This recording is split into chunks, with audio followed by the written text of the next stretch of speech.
একজন ব্যক্তি মিউজিক করছে মনে করেন, কিন্তু কোনো মাদকে নাই, জাস্ট মনের তৃপ্তির জন্য করছে, আল্লাহকে বিশ্বাস করে, আল্লাহর সাথে সে ওই ইবলিসের মতো আচরণ করে না। আল্লাহ চাইলে তাকে একদিন হেদায়েত দিতে পারেন ইনশাআল্লাহ। একজন মাদক খাচ্ছে মনে করেন, সে মাদক খাচ্ছে মনের কষ্টে, হতাশা, চাকরি বাকরি পায় না, পরিবার থেকে চাপ, গার্লফ্রেন্ড ছেড়ে চলে গেছে, এখন মদ খাওয়া শুরু করছে। ও মনে করছে এখানে গেলে শান্তি পাবে আর কি। কিন্তু আল্লাহ বলে একজন আছে, সে বিশ্বাস করে, নামাজ মানে, কোরআন মানে, কেবলা মানে, নবীকেও মানে, কিন্তু সে জানে যে আমি একটা পাপ করছি, তার মনটা সৎ। আল্লাহ চাইলে ওই ব্যক্তিকে তওবার সুযোগ দিতে পারেন ইনশাআল্লাহ। এখনো যদি আল্লাহ পাক কারো মনের মধ্যে সততা দেখেন, ইনশাআল্লাহ তাআলা আল্লাহ পাক আপনাকে হেদায়েত দিবেন ইনশাআল্লাহ। আপনি নামাজ পড়ছেন না, তো মনটা অনেস্ট আপনার, কারো ক্ষতি করছেন না, কারো ক্ষতির মধ্যে আপনি নাই, কারো সম্পদ লুট করছেন না, ইচ্ছা করে কারো ক্ষতি করার চেষ্টা করছেন না, কাউকে বিপদে ফেলার চেষ্টা করছেন না, আপনি সৎ আছেন মনের দিক থেকে, আল্লাহ চাইলে আপনাকে নামাজি বানাই দিবেন ইনশাআল্লাহ, বানাই দিবে ইনশাআল্লাহ একদিন না একদিন, কারণ আপনার মনের মধ্যে সততা আছে। শোনেন, বহু মানুষ আগে মাদকাসক্ত ছিল, পরে হেদায়েত পেয়েছে, হয় নাই? আগে চুরি ডাকাতি করতো, হেদায়েত পেয়েছে, হয় নাই? আগে গান বাজনা করতো, হেদায়েত হয়েছে, হয়নি? অনেকে খেলাধুলা করতো, হেদায়েত হয়েছে, হয় নাই? হেদায়েত হয় কখন জানেন? যখন আল্লাহ পাক কারো অন্তরের মধ্যে অনেস্টি বা সততা দেখেন, তখন আল্লাহ পাক সেখানে হেদায়েত ঢেলে দেন।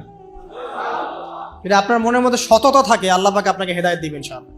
তো সৎ হন, আল্লাহ পাক সৎ হওয়ার তৌফিক দান করুন, আমিন। যদি অমুসলিম ভাই বোনরাও থাকে, তাদের মনে যদি সততা থাকে, আল্লাহ পাক কোনো না কোনো দিন ওদেরকে হেদায়েত দিবে ইনশাআল্লাহ। দেখে নিয়ে এই উমর রাদিয়াল্লাহু আনহু, তিনি রাসূল সাল্লাল্লাহু আলাইহি ওয়াসাল্লামকে যান নাই তরোয়াল নিয়ে আঘাত করতে, যান নাই, ঘটনা জানেন না? তিনি কিন্তু সৎ মনের মানুষ ছিলেন, হয় ডানে যাবো নাহলে বামে, মাঝামাঝি এসবের মধ্যে আমি নাই, হয় মানবো নাহলে মানবো না, ঠিক আছে? উনি সৎ ছিলেন, সৎ মনের অন্তর ছিল, একটা সৎ অন্তর। কেউ জুলুম করেছে, উনি জালেমের পক্ষ নিতেন না, মাজলুমের পক্ষ নিতেন, একদম সরাসরি, ডানে বামে দেখার সময় নাই।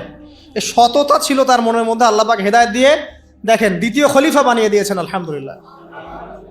আর অবশ্যই নবী সাল্লাল্লাহু আলাইহি ওয়াসাল্লামের দোয়া এখানে ছিল, তিনি দোয়া করেছিলেন, আল্লাহ দুইজনের মধ্যে একজনকে হেদায়েত দিও। কে? হয় আবু জাহাল ইবনে হিশাম, না হলে ওমর ইবনুল খাত্তাব। আল্লাহ পাক ওমর রাদিয়াল্লাহু আনহুকে কবুল করেছেন, আলহামদুলিল্লাহ। এখনো যদি আল্লাহ পাক কারো মনের মধ্যে সততা দেখেন, ইনশাআল্লাহ তাআলা আল্লাহ পাক আপনাকে হেদায়েত দিবেন ইনশাআল্লাহ। আপনি নামাজ পড়ছেন না, তো মনটা অনেস্ট আপনার, কারো ক্ষতি করছেন না, কারো ক্ষতির মধ্যে আপনি নাই, কারো সম্পদ লুট করছেন না, ইচ্ছা করে কারো ক্ষতি করার চেষ্টা করছেন না, কাউকে বিপদে ফেলার চেষ্টা করছেন না, আপনি সৎ আছেন মনের দিক থেকে, আল্লাহ চাইলে আপনাকে নামাজি বানাই দিবেন ইনশাআল্লাহ, বানাই দিবে ইনশাআল্লাহ একদিন না একদিন, কারণ আপনার মনের মধ্যে সততা আছে। একজন ব্যক্তি মিউজিক করছে মনে করেন, কিন্তু কোনো মাদকে নাই, জাস্ট মনের তৃপ্তির জন্য করছে, আল্লাহকে বিশ্বাস করে, আল্লাহর সাথে সে ওই ইবলিসের মতো আচরণ করে না। আল্লাহ চাইলে তাকে একদিন হেদায়েত দিতে পারেন ইনশাআল্লাহ। একজন মাদক খাচ্ছে মনে করেন, সে মাদক খাচ্ছে মনের কষ্টে, হতাশা, চাকরি বাকরি পায় না, পরিবার থেকে চাপ, গার্লফ্রেন্ড ছেড়ে চলে গেছে, এখন মদ খাওয়া শুরু করছে। ও মনে করছে এখানে গেলে শান্তি পাবে আর কি। কিন্তু আল্লাহ বলে একজন আছে, সে বিশ্বাস করে, নামাজ মানে, কোরআন মানে, কেবলা মানে, নবীকেও মানে, কিন্তু সে জানে যে আমি একটা পাপ করছি, তার মনটা সৎ। আল্লাহ চাইলে ওই ব্যক্তিকে তওবার সুযোগ দিতে পারেন ইনশাআল্লাহ। কাকে দিবেন না জানেন? এই যে এখনকার বুদ্ধি বিক্রেতাগুলোকে নাও দিতে পারে। কথা বুঝতে পারেন নাই? যারা জানে যে কোরআন সত্য, যারা জানে যে হাদিস সত্য, যারা জানে ইসলামী চূড়ান্ত ধর্ম, যারা জানে সত্য মিথ্যার চূড়ান্ত মানদণ্ড আল্লাহর ওহী, তারপরেও দুনিয়ার স্বার্থে, পলিটিক্যাল স্বার্থে, সমাজের স্বার্থে সে ইসলামের বিরোধিতা করছে, আল্লাহ পাক এদেরকে হেদায়েত দিবেন না। এত সহজ না, মনটা সৎ হতে হয় আগে। যারা জানে যে কোরআন সুন্নাহ একদম সত্য, চিরায়ত সত্য, তারপরেও এর বিরোধিতা করছে, আল্লাহ পাক আবা ওয়াস্তাকবার, এদেরকে হেদায়েত দেন না।